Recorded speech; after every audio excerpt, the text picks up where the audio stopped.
Bapak, Ibu, saudara-saudara, pernahkah kita merasa Allah tidak adil? Atau pernahkah kita merasa kehidupan rasanya tidak adil buat kita? Pernahkah kita merasa pertolongan Tuhan datang terlambat? Iya, udah lewat Tuhan. Kenapa sih pertolongan itu baru datang? Nah, pertanyaan dan pengalaman-pengalaman inilah yang menjadi pengalaman Nabi Habakuk dalam Alkitab kita.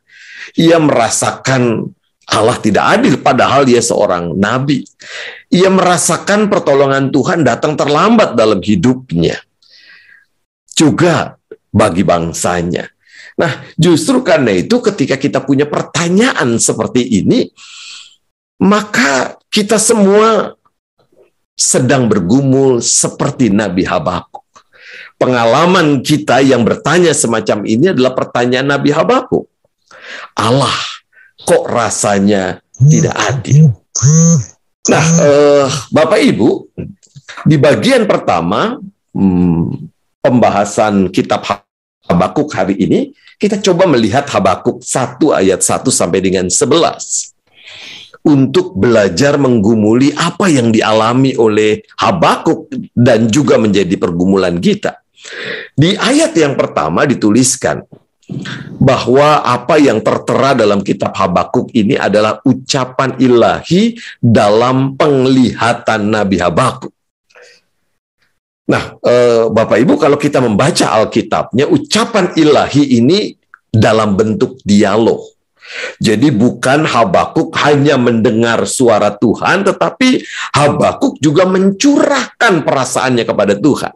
Jadi ucapan ilahi yang kita baca dalam kitab Habakuk bentuknya adalah pergumulan atau keluhan Habakuk karena ketidakadilan Tuhan yang ia rasakan dan jawaban Tuhan atas keluhan Nabi Habakuk. Jadi dialog. Dan yang disebut penglihatan menarik sekali, ternyata kalau kita membaca Alkitab, ada banyak teks Alkitab, ada banyak kata dalam Alkitab yang diterjemahkan dalam bahasa Indonesia dengan kata penglihatan. Kata yang dipakai misalnya hazon dalam bahasa Ibrani itu penglihatan ketika seorang nabi dalam keadaan trans gitu ya. Jadi dia tidak sadar lalu dia mendapatkan sebuah penglihatan, dalam teks Ibraninya disebut hazon. Lalu penglihatan yang diterjemahkan lain ya, ada kata lain yang diterjemahkan dengan penglihatan yaitu mare. Mare itu seperti ketika Samuel mendapatkan bisikan atau mendengar suara Tuhan yang memanggil dia, Samuel, Samuel. Nah, kata penglihatan di situ itu menggunakan kata mare. Sedangkan kata penglihatan dalam Habakuk yang kita baca ini menggunakan kata kaza. Kaza ini sebenarnya sebuah penglihatan yang berangkat dari pergumulan. Jadi Habakuk melihat dan mengamati apa yang terjadi dalam hidupnya, dalam kehidupan bangsanya, dan itu digunakan kata kaza. Jadi yang terjadi dalam kitab Habakuk ini penglihatan atau pergumulan berangkat dari apa yang diamati Nabi Habakuk. Nah, kalau kita melihat buku-buku pengantar kitab Nabi Habakuk, kurang lebih dia hidup tahun 600 sebelum Masehi ketika Babel menguasai Mesopotamia, termasuk tanah Israel pada waktu itu. Jadi cerita ini atau peristiwa ini membekas dalam diri Nabi Habakuk dan itulah yang ia keluhkan dalam kitabnya. Nah, bagian pertama Habakuk 1 ayat 1 sampai dengan 11 itu adalah babak pertama dari dialog antara Nabi Habakuk dengan Tuhan. Habakuk 1 ayat 1 sampai dengan 4 itu berisi keluhan Habakuk. Saya mencantumkan teks ini lengkap supaya Bapak Ibu bisa merasakan betapa terlukanya hati Habakuk oleh karena apa yang ia lihat, oleh karena penglihatan di depan matanya, oleh karena kazah itu tadi. Di ayat 2 dikatakan, berapa lama lagi Tuhan aku berteriak tetapi tidak kau dengar. Berteriak, tidak kau dengar. Aku berseru kepadamu penindasan, tetapi tidak kau tolong. Bukankah seruan ini juga mirip dengan pengalaman hidup kita? Rasanya saya udah capek teriak, capek berlutut, capek berdoa, tapi kok pertolongan Tuhan nggak datang-datang?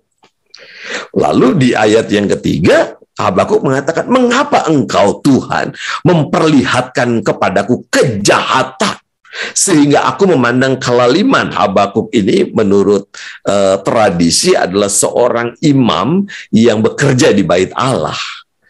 Dan itu sebabnya ketika dia memandang kejahatan, kelaliman di depan matanya, dia pedih. Ya, aniaya dan kekerasan ada di depan mataku. Perbantahan dan pertikaian terjadi. Dia melihat di depan matanya situasi yang sangat berbeda dari damai sejahtera yang digaungkan dari bait Allah. Di ayat 4 itu sebabnya hukum kehilangan kekuatannya dan tidak pernah muncul keadilan. Sebab orang fasik mengepung orang benar, itu sebabnya keadilan muncul terbalik. Rasanya pas banget ini dengan pergumulan kita. Nih kayaknya aku udah baik-baik nih, hidupku udah rajin ke gereja, rajin berdoa, rajin baca Alkitab, tapi kok rasanya hidupku nggak bahagia-bahagia atau berkatnya kurang lah begitu ya. Tetapi temenku doa nggak pernah, ke gereja nggak pernah, begajulan begitu ya. Oh, tapi tiba-tiba karirnya sukses, semuanya lancar. Aku nggak pernah melanggar lalu lintas sekalipun. Sekalinya melanggar, ketangkep. Temenku berpuluh-puluh kali nggak ketangkep-tangkep. Nah, ini pengalaman Habakuk yang seolah-olah menggaungkan pengalaman kita. Dan yang menarik ketika keluhan ini dijawab oleh Tuhan. Dilanjutkan di ayat yang ke-5 sampai dengan 11, di situ Tuhan menjawab. Nah, bagian ini tidak saya cantumkan teksnya. Tetapi dalam jawaban atas pergumulan Habakuk itu, Tuhan mengatakan begini. Di ayat yang ke-5, bisa diklik Pak Edi. Aku melakukan. Ya. Jadi Tuhan di situ mengatakan aku melakukan, itu berarti Tuhan yang mendesain. Wah, kok begini sih? Kalau begitu desain Tuhan nggak enak amat dalam hidupku. Kira-kira Habakuk kalau boleh melanjutkan pergumulan itu akan mengatakan seperti itu. Kalau Tuhan mengatakan aku melakukan, dan itu berarti Tuhan yang mendesain, rasanya kok nggak adil banget ya desain terhadap hidupku, terhadap bangsaku yang sudah belajar ikut kehendak Tuhan. Dan desain atau apa yang Tuhan lakukan di ayat yang ke-6 sampai dengan 11 itu luar biasa. Muncul satu bangsa yang disebut sebagai bangsa Kasdim, orang Babel yang kejam tetapi juga tangkas. Yang di dalam teks itu disebut berasal dari Tuhan. Nggak dimengerti oleh Habakuk. Kenapa Tuhan mengirim sesuatu yang buruk terjadi dalam hidupku? Bukankah Tuhan sumber kebaikan? Mengapa sekarang Tuhan menghadirkan penyebab terjadinya kekacauan, ketidakadilan, kekejaman, dan lain sebagainya? Lalu Tuhan menjawab secara lengkap pada ayat yang ke-5, saya mengutipnya dari Alkitab Bahasa Indonesia Masa Kini. Perhatikanlah bangsa-bangsa di sekitarmu, maka kamu akan heran dan tercengang. Ya iyalah dia heran dan tercengang, sebab bangsa-bangsa yang ada di sekitarmu itu dikuasai oleh bangsa Kasdim yang kejam dan tangkas. Tetapi Tuhan melanjutkan, Habakuk perlu heran dan tercengang. Oleh karena apa? Sebab pada zamanmu aku akan melakukan sesuatu yang tidak kamu percayai kalau hanya diceritakan kepadamu. Wow, artinya Tuhan mau bilang begini, kalau sekarang kamu diceritain, kamu nggak akan percaya. Karena apa? Ceritanya masih koma, belum titik. Habakuk belum bisa melihat sampai pada akhir kisah yang sedang Tuhan rajut dalam hidup bangsanya. Oh ya, yang terjadi saat ini, peristiwa yang penuh dengan ketidakadilan di depan mata Habakuk, memang benar. Allah hadir di sana. Tetapi itu belum titik, masih koma. Ketika kita membaca ke depan yang tidak bisa dipercayai dengan segera oleh seorang nabi sekelas Habakuk, nanti tunggu dulu. Tuhan akan menguraikannya dengan jelas. Hingga Habakuk bisa mengatakan, oh iya benar, Tuhan itu luar biasa. Nah, tetapi belum sampai di situ, Bapak, Ibu, teman-teman. Kita akan bisa membaca titiknya setelah kitab Habakuk selesai kita baca. Ini masih koma di awalnya, masih dalam bentuk pertanyaan, gugatan, kekecewaan. Tetapi dari awal di pembukaan kitab ini, Tuhan mengingatkan pada Habakuk, nabinya, apa yang engkau lihat itu satu bagian kecil dari kisah yang sedang Tuhan buat. Nah, gambarannya seperti orang bikin film, Bapak Ibu. Bisa diklik Pak Edi. Jadi kalau orang bikin film itu kan sebenarnya potongan dari jepretan foto, kira-kira begitu ya. Satu, lalu diputar dengan kecepatan tertentu, bisa bergerak. Nah, kira-kira gitu ya. Nah, Habakuk berada pada satu foto itu. Satu bagian dari foto itu dia belum bisa melihat filmnya secara utuh, tetapi dia sudah menggugat Tuhan. Terlalu cepat ia melihat titik, padahal hidupnya masih koma. Nah, inilah yang menurut saya menjadi hal yang sangat menarik dari kitab Habakuk. Ketika ia mengingatkan kepada kita semua yang terlalu cepat menghakimi Tuhan. Tuhan nggak adil. Hidup ini tidak adil buat saya. Bos saya kejam. Orang tua saya jahat. Lingkungan hidup saya tidak memperhatikan saya. Banyak sekali judge yang kita buat. Keputusan yang kita buat atas apa yang kita lihat. Oh, orang ini begini. Oh, orang itu begitu. Oh, hidup saya begini. Oh, Tuhan itu begitu. Padahal yang baru kita lihat adalah satu frame, satu potongan-potongan dari film yang utuh. Kita masih koma, belum titik. Nah, ketika kita menyadari bahwa hidup kita masih koma, Habakuk mau mengingatkan melalui gugatannya kepada Allah, jangan pernah menilai terlalu cepat.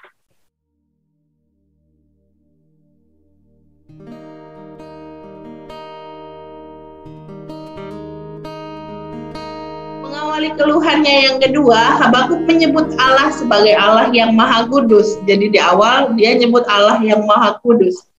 Kalau kita lihat pemaknaannya, penyebutan ini sebenarnya bermakna beberapa hal. Pertama, kita bisa melihat penyebutan ini sebagai sebuah makna bahwa Habakuk punya pengenalan akan Allah. Habakuk tahu siapa betul Allah yang dia sembah. Dia punya kedekatan sehingga hubungan yang dekat ini memang memungkinkan dia untuk mengungkapkan segala keluh kesahnya secara bebas. Lalu dengan adanya pengenalan ini, maka akan timbul yang namanya keyakinan. Jadi Habakuk juga memperlihatkan keyakinannya dan kepercayaannya yang dia miliki untuk dalam ungkapan kata tidak akan mati kami. Jadi ungkapan ini memperlihatkan kepercayaan Habakuk terhadap Allah, meskipun mereka tengah dihukum, meskipun keadaan mereka tengah tidak menyenangkan, Habakuk punya kepercayaan bahwa tidak akan mati kami. Namun tetap di sini muncul kegelisahan. Udah kenal dan yakin juga, tapi ternyata tetap aja punya kegelisahan. Saya udah kenal sama Allah, saya juga yakin, tapi tetap muncul yang namanya kegelisahan.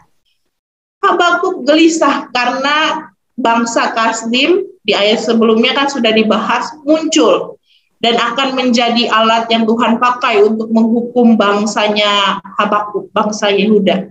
Kegelisahan dan kebingungan yang dimiliki oleh Habakuk semakin jelas, apalagi di ayat yang ke-13. Di ayat ini dijelaskan mengenai pemahaman Habakuk akan Allah yang suci, yang kudus. Memang pemahaman itu adalah pemahaman yang berasal dari tradisi Israel, kalau Allah itu kudus, sehingga ia tidak dapat dijangkau oleh manusia. Allah yang suci tentu secara etis sebenarnya tidak berkenan terhadap sesuatu yang tidak suci harusnya. Harusnya kalau Allah itu suci, maka dia harusnya tidak berkenan sama sesuatu yang sifatnya tidak suci. Harusnya dia tidak berkenan kepada orang-orang jahat. Harusnya dia tidak memihak di sisi orang jahat.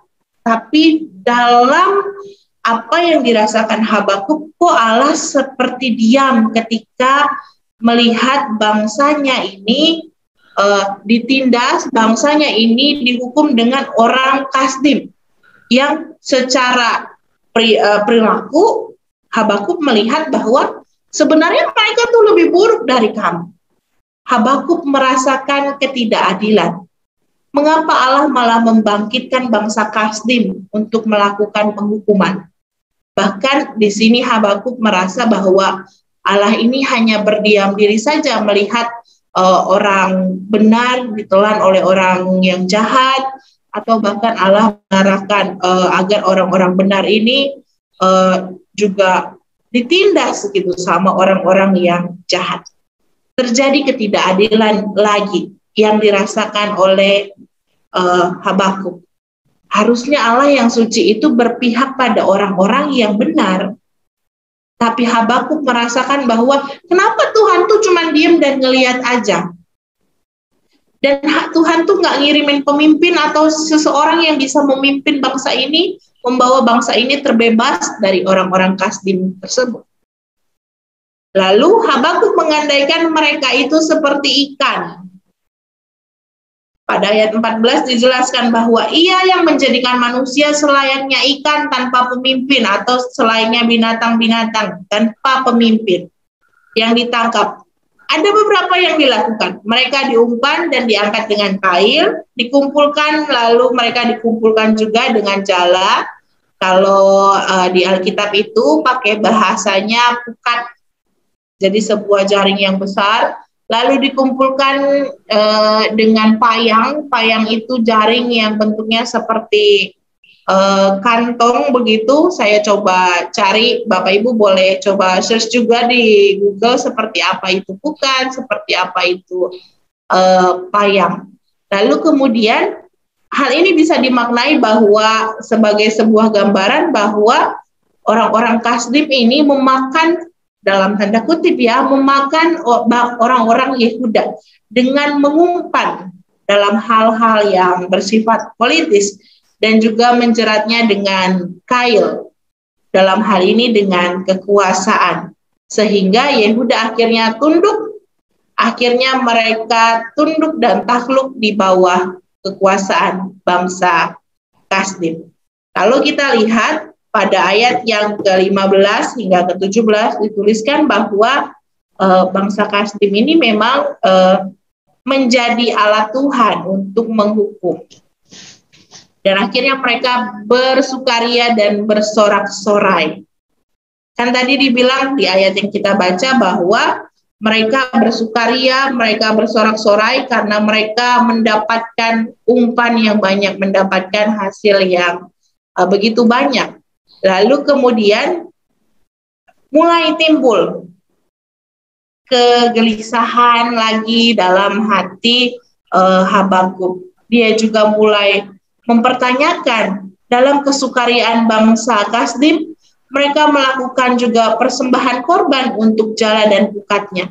Jadi beberapa penafsir mengatakan bahwa mereka memiliki kesombongan dalam diri mereka. Jadi orang-orang Kasdim ini sifatnya sombong, mengutamakan dan mendewakan kekuasaan dan kekuatannya.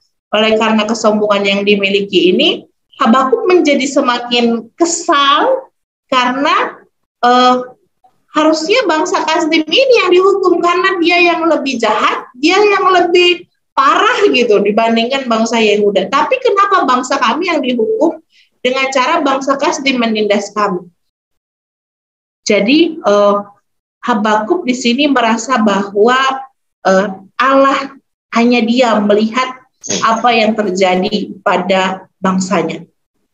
Keterdiaman Allah, kalau kita lihat bahwa memang Allah diam. Oleh sebab itu dalam pasal yang kedua, Habakuk ini menantikan jawaban dari Tuhan. Habakuk dikatakan bahwa aku mau berdiri di tempat pengintaianku dan berdiri tegak di menara. Aku mau meninjau dan menantikan apa yang difirmankannya kepadaku. Jadi Habakuk menanti-nantikan jawaban dari Tuhan dengan siap. Keterdiaman Allah itu dirasakan sekali oleh Habakuk. Umat yang menderita terus-menerus membuat Habakuk ini sudah berteriak-teriak kepada Allah. Terlebih lagi dengan adanya ketidakadilan. Dalam kehidupan sehari-hari mungkin saja kita juga sering merasakan keterdiaman Allah atas penderitaan kita.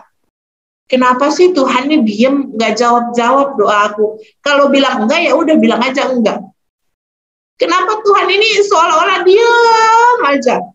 Ditanya, nggak ada jawabannya, nggak ada petunjuknya. Kira-kira ini yang dirasakan oleh Habakuk. Kenapa nih Tuhan ini diem? Aku nih udah menanti-nantikan jawaban Tuhan.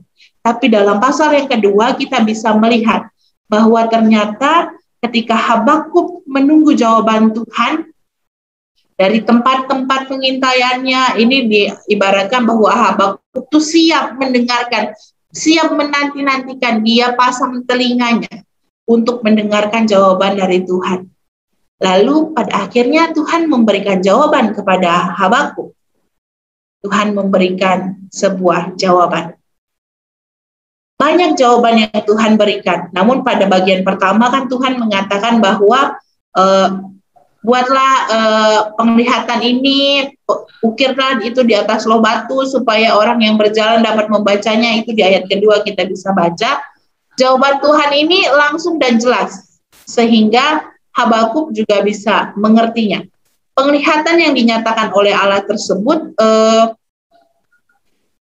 dikasih tahu oleh Allah bahwa akan terjadi, akan ada penggenapannya. Namun itu membutuhkan waktu, akan terjadi waktu penggenapan itu.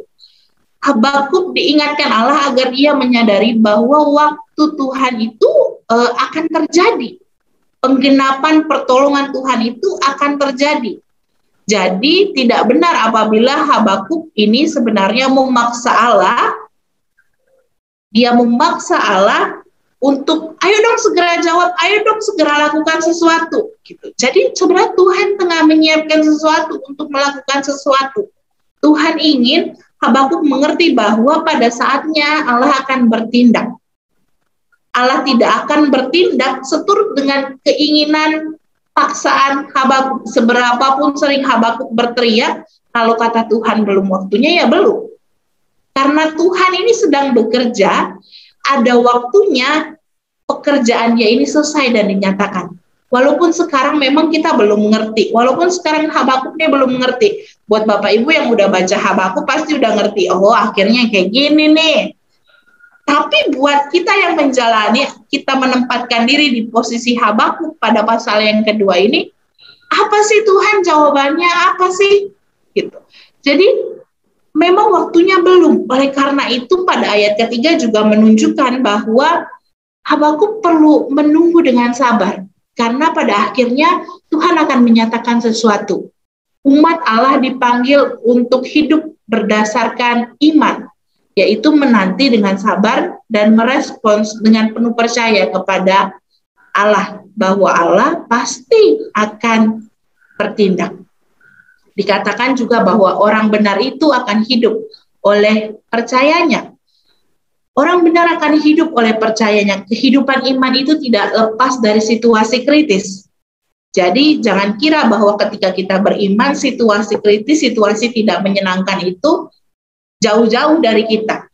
Tapi kehidupan beriman itu tidak terlepas dari situasi kritis. Di mana umat dipanggil untuk menanti dengan iman, di antara pertanyaan dan jawaban itu adalah sebuah situasi kritis di mana kita mempertanyakan sesuatu dan kita butuh jawaban akan sesuatu. Dan hidup beriman itu bukanlah sesuatu yang sifatnya instan.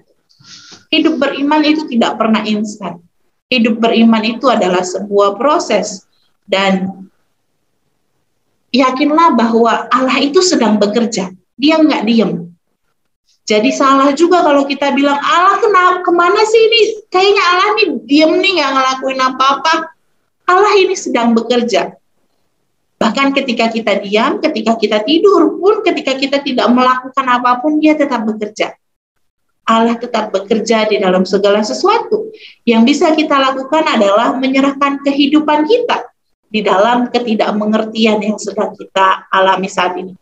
Mungkin kita lagi nggak ngerti apa yang kita alami saat ini. Mungkin kita nggak tahu maksud Tuhan dari apa yang kita alami saat ini. Tapi yakinlah bahwa dengan iman yang nggak instan itu, iman yang sedang diproses Tuhan itu, kita meyakini bahwa Allah sedang bekerja dalam segala hal untuk mendatangkan kebaikan bagi setiap mereka yang mengasihinya. Lalu kemudian inilah kira-kira jawaban yang didapatkan oleh Habakuk dalam pasal yang kedua, ayat yang pertama hingga ayat yang kelima. Setiap kita juga mungkin tengah berada dalam pergumulan iman mungkin yang berbeda dalam menanti sesuatu. Mungkin ada masalah keluarga, ada masalah sesuatu, ada pergumulan yang sedang kita doakan, namun semuanya seperti tidak dijawab oleh Tuhan, atau Tuhan jawab enggak sesuai dengan keinginan kita. Kadang-kadang juga kita kurang sabar menantikan jawaban Tuhan. Nah, apakah saat ini Bapak Ibu semua sedang menantikan jawaban dari Tuhan? Maka pesannya jangan putus asa. Teruslah berdoa, beriman, dan berharap. Tekun juga dalam berdoa, dalam iman kita dan pengharapan kita. Karena tadi iman itu tidak instan. Mungkin kita bacanya instan. Kayak tadi kan pindah dari pasal yang pertama sampai pasal kedua tuh instan, cepet banget. Jedanya tuh cuma sekian detik. Tapi apa yang dialami Habakuk itu nggak instan. Sampai dia mendapatkan jawaban dari Tuhan di pasal yang kedua. Itu adalah sebuah proses yang panjang. Jadi beriman itu tidak selalu, beriman itu tidak pernah instan. Karena Tuhan mau memproses kita. Lanjutkanlah perjalanan beriman kita dengan tetap setia menantikan jawaban dari Tuhan. Mungkin saat ini kita nggak ngerti apa yang Tuhan mau, tapi saat ini kita yakin bahwa Dia sedang melakukan sesuatu. Serahkanlah hidup kita di tengah ketidakmengertian kita.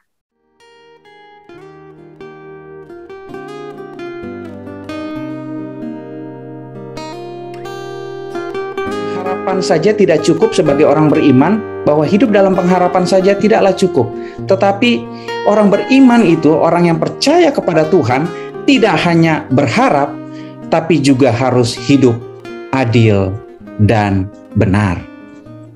Nanti kita akan lihat bersama ya, seperti sudah kita baca tadi, kenapa hidup adil dan benar. Karena kita akan melihat bersama bagaimana bangsa Babel ya, bangsa yang didatangkan oleh Tuhan untuk menghajar ya kerajaan Yehuda pada saat itu, karena di dalam kerajaan Yehuda itu penuh dengan ketidakadilan dan ketidakbenaran. Itu juga mereka tidak hidup adil, tidak hidup benar, sehingga Tuhan tidak suka, bahkan Tuhan murka kepada mereka. Ada beberapa kali tercatat kata celaka di dalam bacaan kita ya, yang itu menunjukkan bahwa Tuhan tidak suka dengan segala perbuatan-perbuatan ini yang akhirnya dapat mendatangkan celaka bagi bangsa Babel. Apa saja itu? Ya. Yang pertama dimulai dari pembukaannya ya, di ayat 6. Bukankah sekalian itu akan melontarkan peribahasa, mengatai dia dan nyanyian olok-olok serta sindiran ini. Kata sekalian ini mau menunjukkan kepada bangsa-bangsa lain gitu ya. Jadi pada saat itu bangsa-bangsa lain mereka juga dijajah oleh Babel. Babel tidak hanya menjajah Israel, tetapi Babel juga menjajah bangsa-bangsa lain yang ada di sekitar sana. Lalu Tuhan berkata ya melalui Nabi Habakuk bahwa bangsa-bangsa yang telah dijajah ini mereka akan mengatai Babel dan mengolok-olok serta menyindir Babel. Kenapa? Bahwa akan ada masanya Tuhan itu akan menjungkir balikan Babel atas segala kejahatan yang telah dia perbuat. Ini janji Tuhan, ya. Bahwa akan ada masanya Tuhan akan menjungkir balikan Babel atas segala kejahatan yang telah dia perbuat. Walaupun awalnya Tuhan memakai Babel, tetapi kemudian Babel akan dijungkir balikan oleh Tuhan. Dan pada saat itu bukan hanya Israel yang akan menjadi saksi dari keruntuhan Babel, tetapi sekalian itu, ya, bangsa-bangsa lain yang dijajah dan ditawan oleh Babel akan mengolok-olok Babel. Demikian Tuhan berjanji ya bahwa Babel ini akan jatuh, tidak hanya jatuh di Israel, di wilayah Israel, di wilayah Yehuda pada saat itu, tetapi di semua wilayah penjajahan dan kekuasaan Babel. Dan benar memang sejarah mencatat bahwa Babel pada akhirnya jatuh ke kerajaan Persia. Karena apa? Karena mereka hidup tidak benar di hadapan Tuhan dan Tuhan tidak suka dengan itu. Apa saja itu? Dalam ayat 6 sampai ayat 8 dikatakan celakalah orang yang menggaruk bagi dirinya apa yang bukan miliknya. Bapak Ibu yang terkasih dalam Tuhan, di ayat ini mau berkata bahwa celakalah mereka yang mengambil apa yang bukan milik mereka, ya. Celakalah orang-orang yang mengambil apa yang bukan milik mereka, yang terus-menerus melakukan ketidakadilan kepada bangsa lain atau orang lain, ya. Kenapa dikatakan terus-menerus? Karena di situ ada kata berapa lama lagi. Berapa lama lagi itu kayak mau menandakan bahwa ini ternyata dilakukan dalam rentang waktu yang lama sekali, ya. Bahwa Babel terus-menerus mengambil apa yang bukan milik mereka. Dan Tuhan tidak suka. Tuhan tidak menutup mata dengan apa yang terjadi ini. Allah itu Maha Tahu dan keadilan Tuhan akan berlaku kepada orang-orang Babel. Babel akan digantikan dan bahkan Babel, ya, yang tadinya dia merampas segala hal dari bangsa-bangsa yang dia jajah, dia yang akan jadi barang rampasan. Tuhan akan membalikan segala kejahatan atau ketidakadilan yang dilakukan oleh Babel, dan Tuhan sanggup membalikan segala sesuatunya dalam sekejap, ya. Babel dijatuhkan dalam sekejap. Sejarah mencatat bahwa tidak butuh waktu lama bagi kerajaan yang baru untuk menjatuhkan Babel. Dan itu sudah tertulis di dalam kitab Habakuk. Sekonyong-konyong mereka akan jatuh. Celaka yang kedua tercatat dalam ayat 9 sampai ayat 10. Celakalah orang yang mengambil laba yang tidak halal untuk keperluan rumahnya, untuk menempatkan sarangnya di tempat yang tinggi dengan maksud melepaskan dirinya dari genggaman malapetaka. Bapak, Ibu, dan saudara-saudara, Babel mengeksploitasi bangsa lain. Ya, mereka mengambil apa saja yang ada di dalam bangsa-bangsa yang mereka jajah itu demi kepentingan mereka sendiri. Dan ketika Babel melakukan hal itu, ketika Babel mengeksploitasi bangsa lain, maka saat itu mereka merancang malapetaka di dalam kehidupan mereka. Allah tidak suka ketika ada bangsa yang berlaku tidak adil terhadap bangsa yang lain. Mereka menghancurkan diri mereka sendiri. Membuat sarang di tempat yang tinggi, ya, ayat ini juga mencatat artinya apa? Yaitu seolah-olah mereka hendak membuat diri mereka seolah-olah tidak terjamah, untouchable gitu, ya.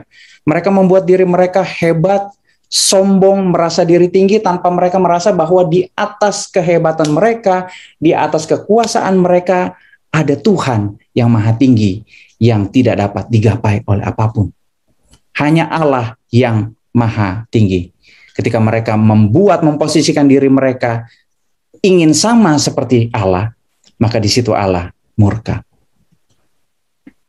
Allah adalah Allah yang peduli dan adil, yang tidak suka dengan ketidakadilan, dan ia menghukum ketidakadilan itu. Ya, dari sejak perjanjian lama sampai perjanjian baru, bahkan sampai dengan masa kini, Allah tetaplah Allah yang peduli dan Allah yang adil. Dia ingin umatnya melakukan hal yang benar di matanya.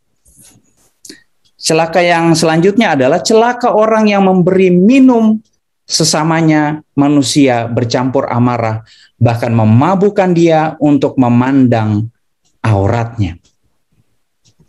Bapak, Ibu, dan saudara, ketika ngomong soal mabuk ya, itu kita ngomong di luar kendali. Orang yang mabuk itu pasti dia sudah out of control, betul ya? Barangkali ada yang pernah ya mabuk-mabuk sedikit lah. Pasti kita kan ya tidak lagi bisa mengontrol diri kita gitu ya. Ketika orang mabuk karena minuman keras, wah nggak tahu tuh. Pikirannya sudah kemana, lalu perkataannya juga sudah kemana-mana, yang tadinya cuma ngomong satu, dia bisa nyambung ke hal-hal yang lain, yang tadinya ngomong yang baik-baik, akhirnya ngomong yang jelek-jelek, balik lagi ke yang baik, naik lagi ke yang jelek, turun lagi kemana, begitu, tidak ada kontrol.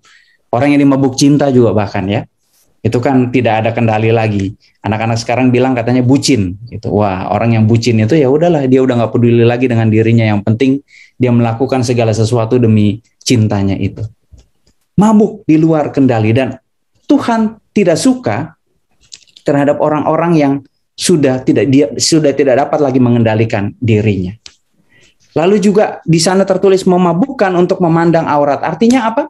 Mempermalukan orang lain. Allah tidak suka kepada orang-orang yang suka mempermalukan orang lain, ya. Dengan membuat situasi tertentu seolah-olah orang ini itu adalah orang yang tidak baik, adalah orang yang tidak perlu dikasihani, sehingga mempermalukan orang lain. Dan Tuhan menyebut orang-orang seperti ini sebagai orang-orang hina. Dan di ayat ini tercatat ya, akan beralih piala dari tangan kanan Tuhan. Ya, piala itu melambangkan murka Tuhan. Bahwa orang yang suka mempermalukan orang lain, nanti dia akan kena murka dari Tuhan. Murka Tuhan akan meliputi mereka.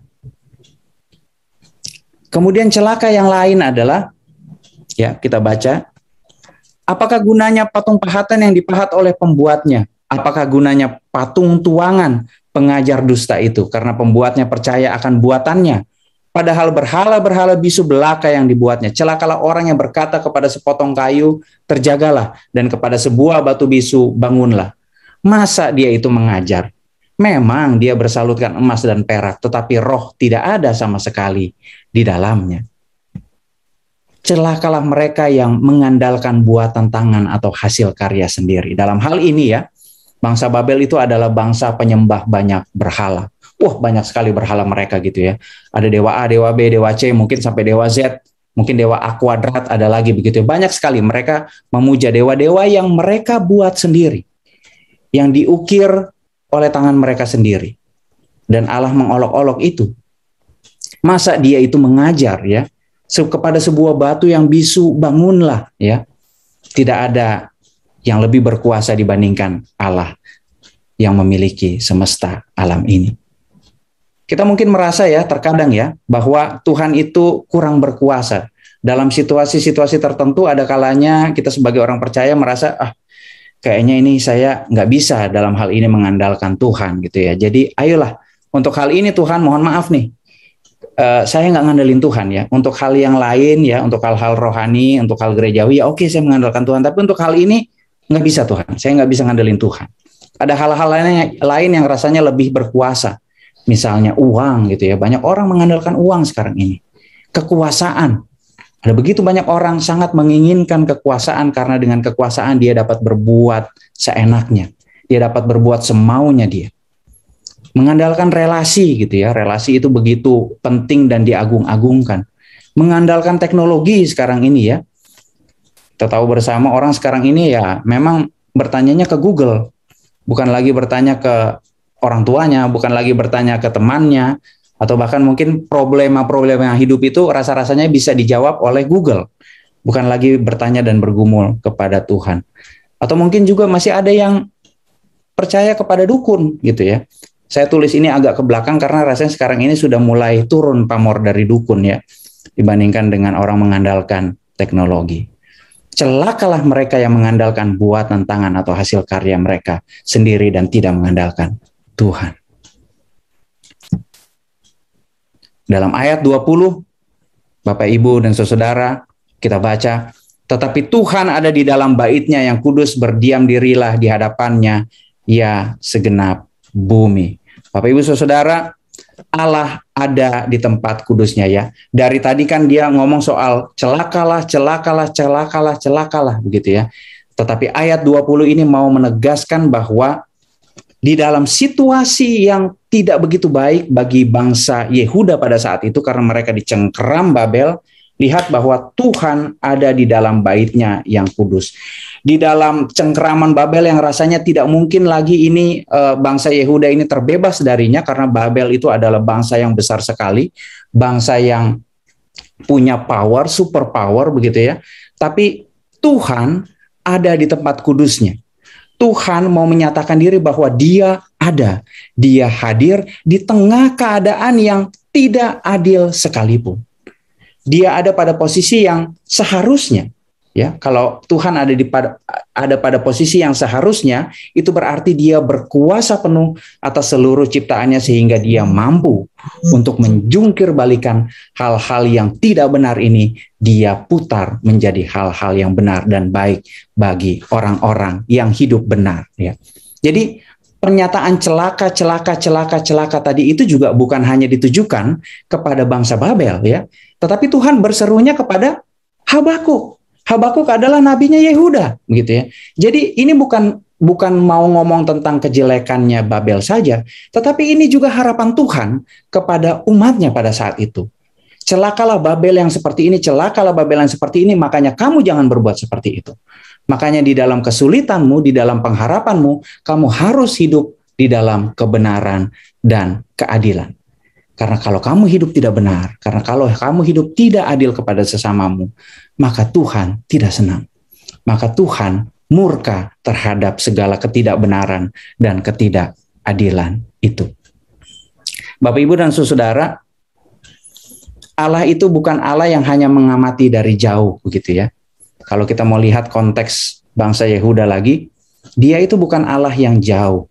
Tetapi Dia hadir, Dia menyatakan keadilannya. Pada satu saat, ya, bangsa Babel akan dijungkir balikan dan bangsa Yehuda, umat Tuhan ini akan kembali hidup di dalam kedamaian. Tuhan hadir, Tuhan menyatakan keadilannya kepada orang-orang yang benar. Ini menjadi catatan bagi kita. Tuhan hadir, Tuhan menyatakan keadilannya kepada orang-orang benar. Maka mari kita hidup di dalam kebenaran itu. Kita tidak hanya sekedar berpengharapan kepada Tuhan, tetapi juga harus mau hidup di dalam kebenaran. Tuhan hadir bersama orang benar, ya. Itu juga yang tercatat dalam ayat 4, ya. Orang yang benar akan hidup karena percayanya, ya. Tuhan hadir bersama orang-orang yang benar. Allah mau supaya kita, ya, supaya kita umat yang menanti ini, kita semua kan punya pergumulan, kita semua punya penantian akan sesuatu, ya. Kita tidak hanya sekedar hidup dalam pengharapan, tetapi juga harus mau hidup dalam kebenaran. Orang Kristen itu ya pasti punya pengharapan, ya. Wah, pengharapan kan itu selalu hal-hal yang baik gitu ya, hal-hal yang indah. Nggak mungkin ada yang berharap hal-hal yang tidak baik, ya. Ada gitu yang berharap, ya Tuhan, saya berharap besok saya nggak makan. Nggak mungkin, ya. Saya berharap besok saya makan, bahkan mungkin makannya makan enak gitu ya. Kalau hari ini ikan goreng, besok bolehlah babi panggang gitu. Kita selalu berharap hal-hal yang baik gitu.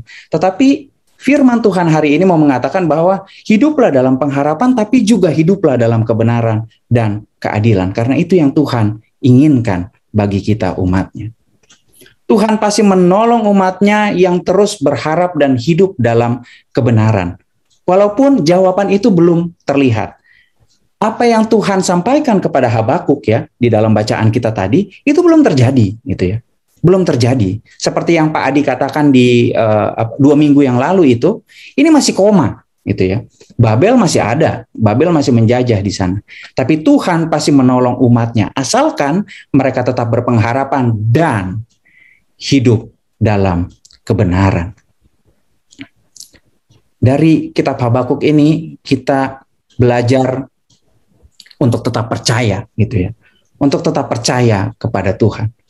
Hidup karena percaya. yang kemudian nanti dikutip oleh Rasul Paulus dalam kitab Roma. Orang yang benar akan hidup oleh percaya. Walaupun belum terlihat jawaban Tuhan itu ya, mari kita percaya. Percayanya bagaimana? Hidup benar. Jangan cuma percaya tetapi hidupnya nggak mau hidup benar, masih berlaku tidak adil kepada orang lain gitu.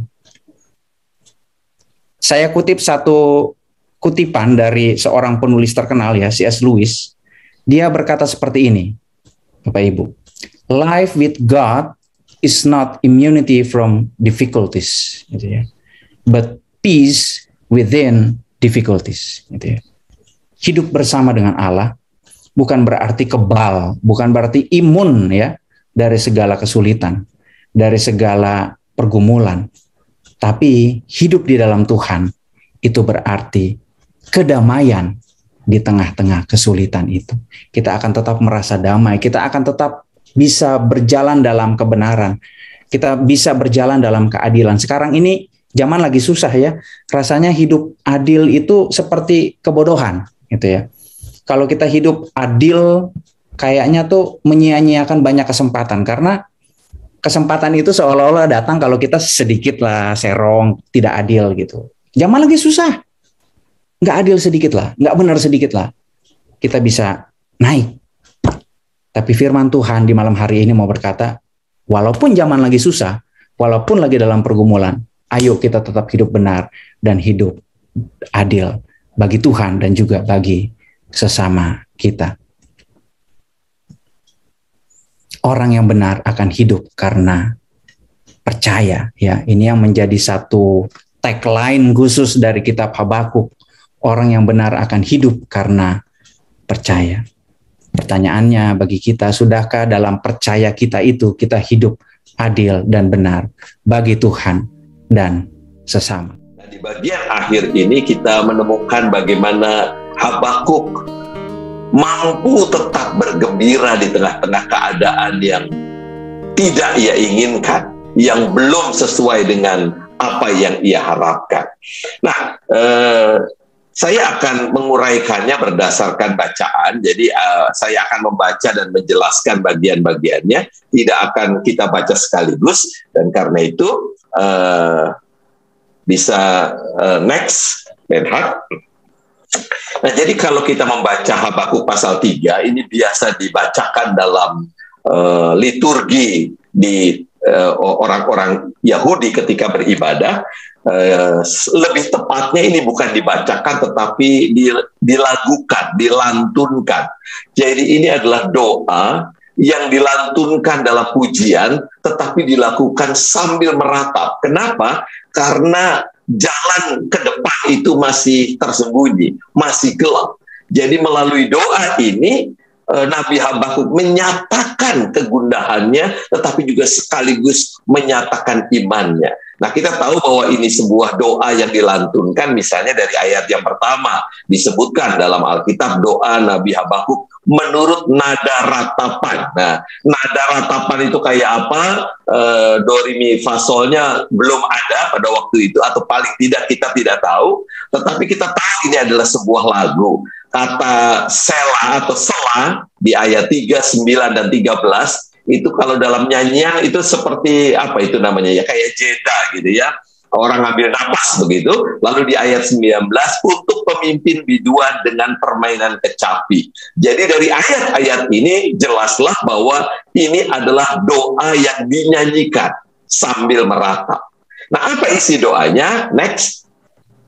Di dalam doa itu Habakuk pertama-tama mengatakan, telah ku dengar kabar tentang engkau dan pekerjaanmu ya Tuhan. Telah ku dengar. Jadi Habakuk belum merasakan secara langsung, dalam tanda kutip ya, mungkin dia belum sampai pada refleksi merasakan, tetapi dia mendengar kabar. Mendengar kabar tentang apa? Tentang pekerjaanmu ya Tuhan. Lalu ada kata kutakuti. Ia mendengar kabar tentang pekerjaan Tuhan dan pekerjaan itu menakutkan. Hidupkanlah itu dalam lintasan tahun, artinya bermasa-masa, berabad-abad. Nyatakan itu dalam lintasan tahun. Dalam murka, ingatlah akan kasih sayang. Jadi ada dua kata yang seolah-olah bertentangan antara kutakuti dan kasih sayang. Inilah yang kemudian oleh seorang teolog Protestan, Rudolf Otto namanya, disebut sebagai Mysterium Tremendum et Fascinasum. Artinya, ketika kita berelasi dengan Allah, ketika kita menjalin hubungan dengan Allah, maka ada dua hal yang terjadi dalam hidup kita, yang merupakan sebuah misteri. Yang pertama adalah tremendum, yang menakutkan, tetapi juga yang mempesona. Di satu sisi kita gentar, tetapi di sisi yang lain kita tertarik. Nah, itu yang disebut sebagai Mysterium Tremendum et Fascinasum. Dan itu yang dikatakan oleh Nabi Habakuk.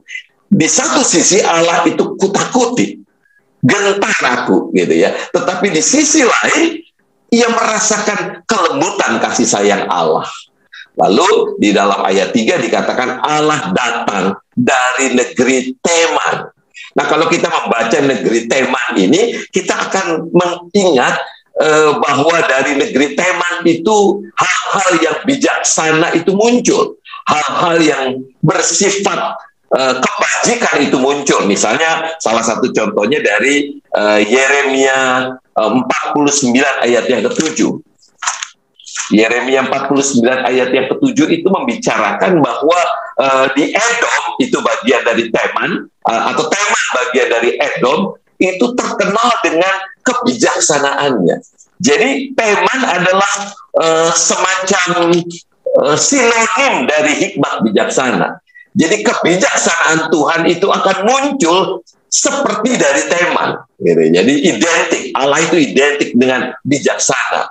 Lalu yang Maha Kudus dari pegunungan Paran, Bilangan 10 ayat 12 dengan 13 sampai dengan 13, itu menunjukkan bahwa Paran adalah satu tempat awal mula perjalanan bangsa Israel setelah keluar dari Mesir menuju tanah perjanjian. Jadi kata Teman dan Paran adalah sebuah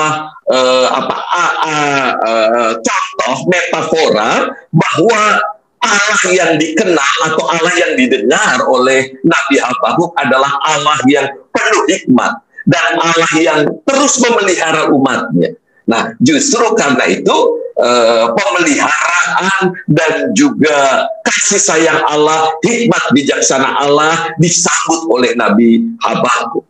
Karena itu Habakuk kemudian melanjutkan, keagungannya menutupi segenap langit dan bumi pun penuh dengan pujian kepadanya. Karena Allah penuh dengan hikmat, Allah penuh dengan kasih sayang, pemeliharaan, maka bumi penuh dengan pujian, akan bersorak-sorai kepada Allah.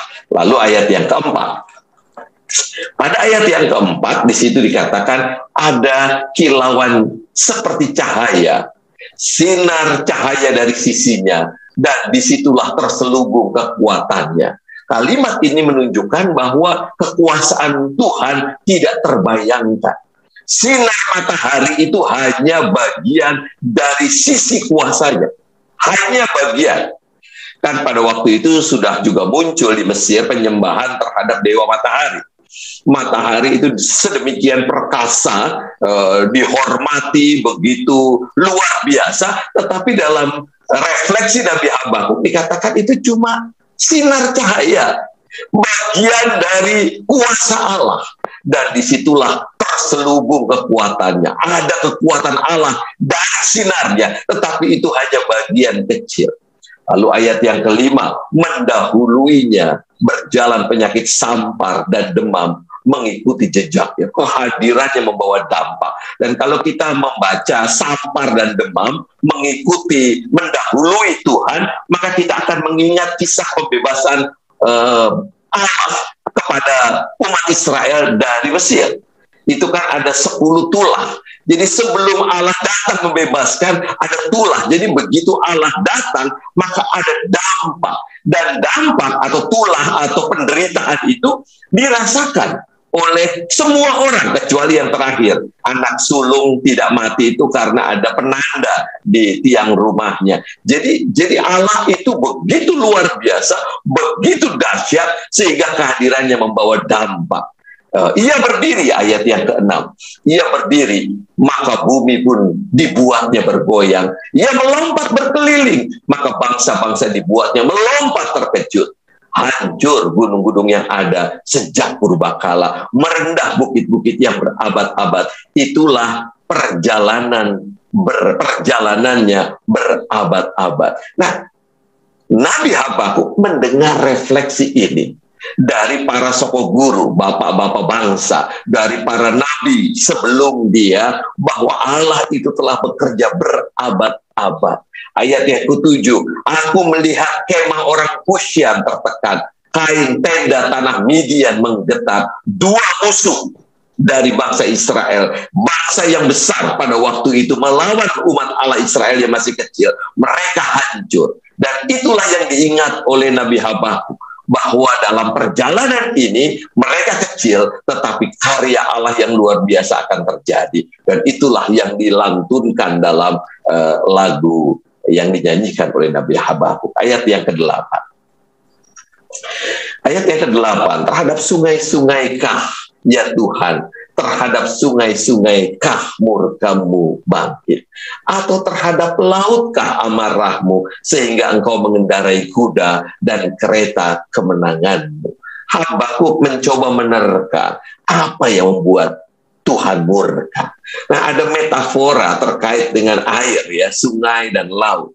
Memang pada waktu itu ada banyak sekali makna dari air, tetapi salah satunya, misalnya ada banyak di teks Alkitab, saya menunjukkan di Wahyu 17 ayat 1, metafora air dan sungai yang berkumpul itu adalah kekuatan yang berkolaborasi untuk menghancurkan. Dan itulah yang terjadi, yang dialami oleh bangsa Israel. Musuh-musuhnya berkolaborasi untuk menghancurkan.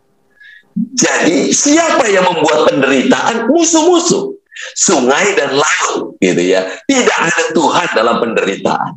Itu yang direfleksikan oleh Nabi Habakuk. Kan seringkali kita berpikir bahwa penyebab penderitaan itu adalah Tuhan, gitu ya, lalu menganggap ya ini sudah kehendak Allah dalam hidup saya. Di sini Habakuk mau mengatakan bahwa penderitaan yang mereka alami itu datang dari lawan-lawannya, sungai-sungai, laut-laut yang berkolaborasi hingga menjadi kekuatan yang luar biasa. Dan terhadap musuh-musuh itu, ayat 9, busurmu telah kau buka, telah kau isi dengan anak panah. Engkau membelah bumi menjadi sungai-sungai. Melihat engkau gunung-gunung gemetar, air bah menderu, lalu samudra raya memperdengarkan suaranya dan mengangkat tangannya. Semua akan menyerah pada kekuatan Allah ketika Allah siap berperang, membela bangsa Israel, membela Nabi Habakuk. Busurmu telah kubuka, katanya. Matahari, bulan berhenti di tempat kediamannya karena cahaya anak-anak panahmu yang melayang laju. Bayangkan, anak panahnya begitu luar biasa mengalahkan sinar matahari dan bulan karena kilauan tombakmu yang berkilat. Dalam kegeraman engkau melintasi bumi dan murka engkau menggasak bangsa-bangsa.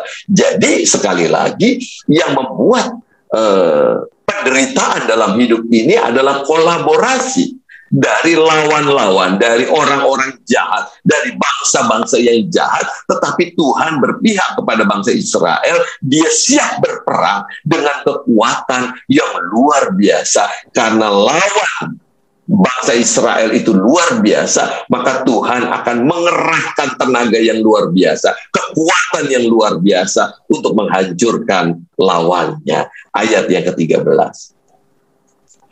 Engkau berjalan maju untuk menyelamatkan umatmu, untuk menyelamatkan orang yang kau urapi. Penyelamatan dirancang bagi umat yang telah diurapinya. Jadi jelas sekali, Tuhan berpihak kepada mereka yang dikasihinya. Engkau meremukkan bagian atas rumah orang-orang fasik, dan kau buka dasarnya sampai batu penghabisan. Habis, atas bawah, nggak ada lagi. Itu berarti mereka tidak punya tempat.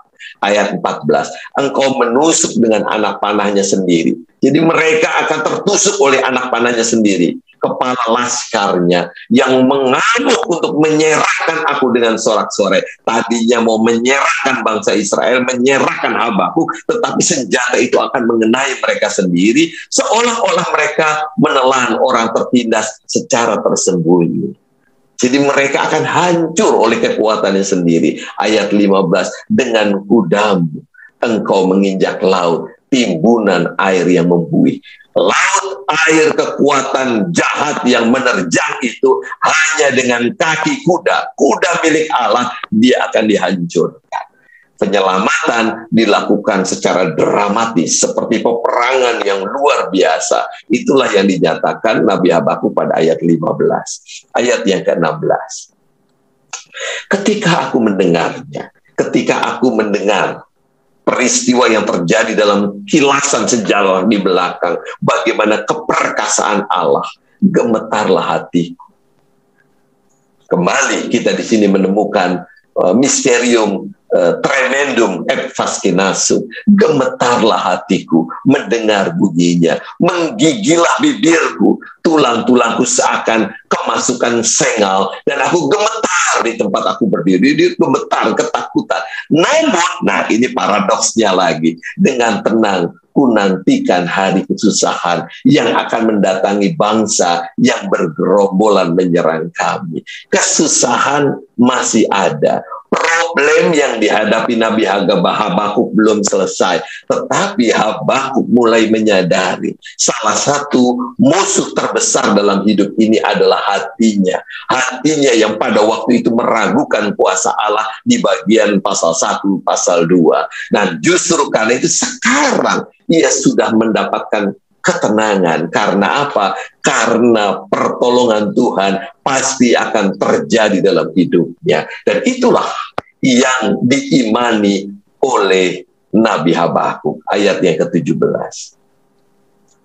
Nah, inilah bagian yang sering dikutip.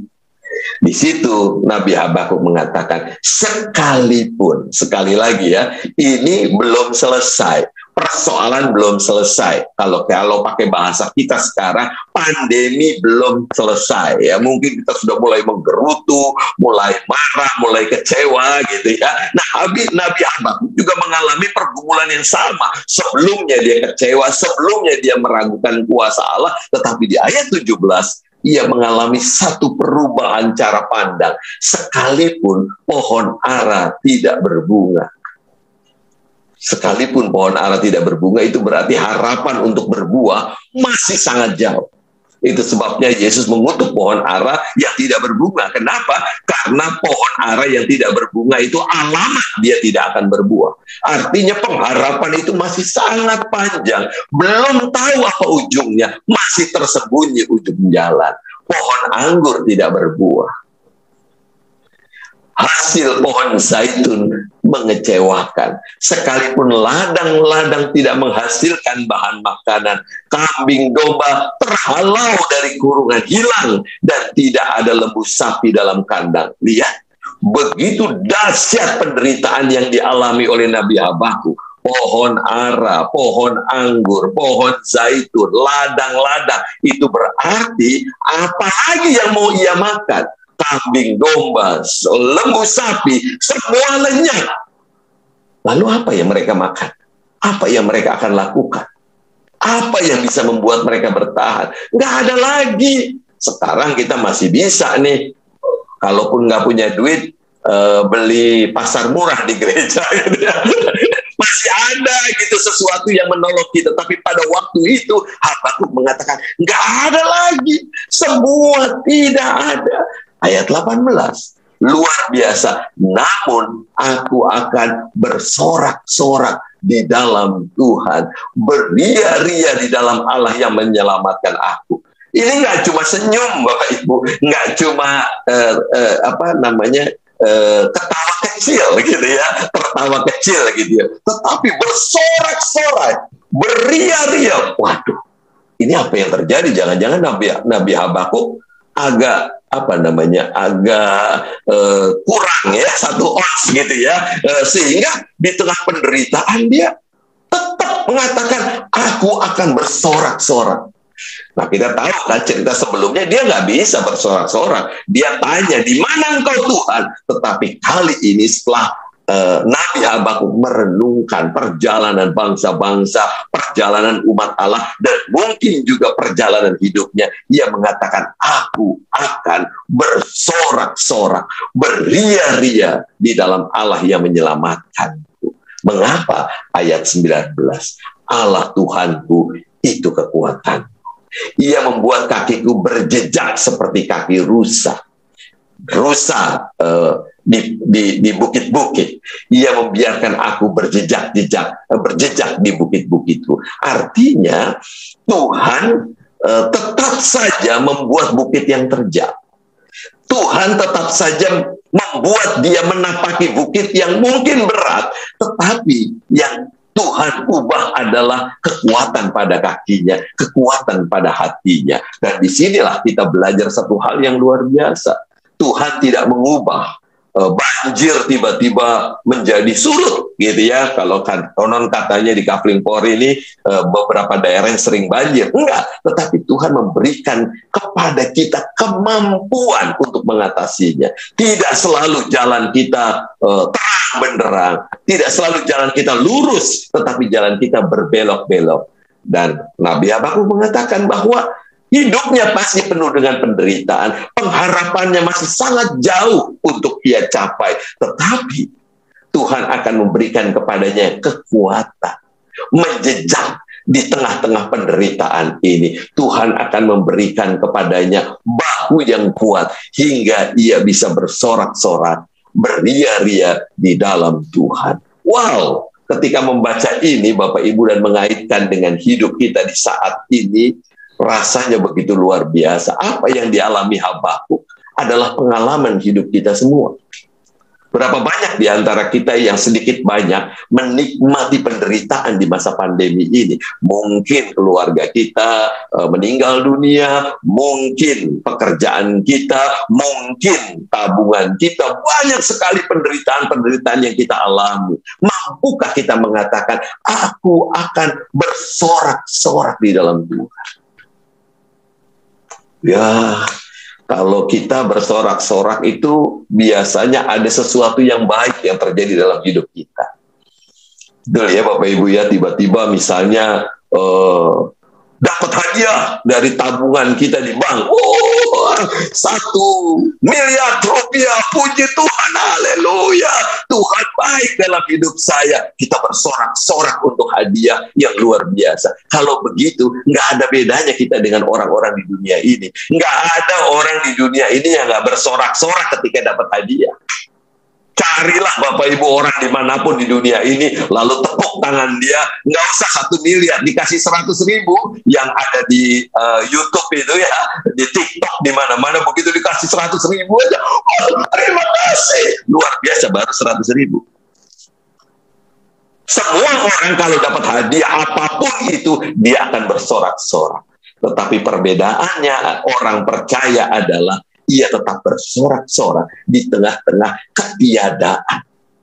Ia akan bersorak-sorak di tengah hidup yang penuh dengan penderitaan.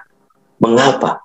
Karena dia percaya Tuhan adalah kekuatan hidup kita.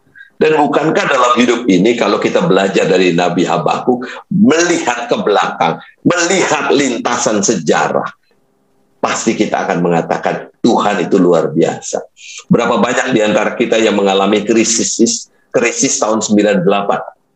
Krismon ya namanya ya. Berapa banyak di antara kita yang pada waktu itu mengatakan, aduh rasanya nggak ada pengharapan nih. Tetapi ternyata Tuhan mampu membuat kita melewati penderitaan tahun 98. Berapa banyak di antara kita yang punya pergumulan pribadi yang amat berat. Tetapi toh kita mampu melewatinya. Mengapa? Karena Tuhan adalah kekuatan. Dan itulah yang membuat kita tetap bangkit berdiri. Kita membuat kita tetap mampu bersorak-sorak. Bukan karena kita sudah melihat pengharapan. tetapi karena kita masih bisa berharap.